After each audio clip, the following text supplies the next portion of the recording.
Kaya sa gabay ng ating dakilang Diyos at sa inyong mga pagtitiwala sa akin bilang maging senador ng bayan upang ayusin natin ang Pilipinas, ako po ay nangangako na hindi ako magbabago sa aking ipinangako.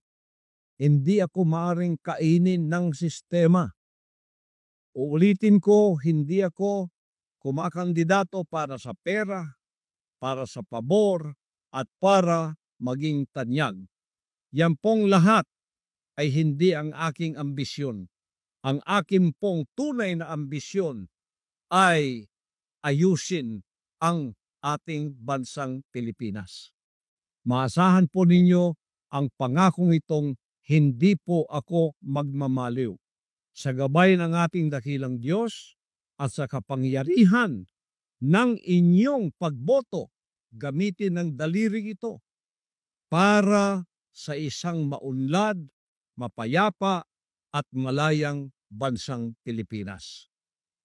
Ako po si Pastor Apollo C. Kibuloy, 53, number 53, 53 sa inyong balota. Ayusin natin ang Pilipinas. Salamat po, pagpalain kayong lahat ng ating dakilang Diyos, ngayon at magpakailanman.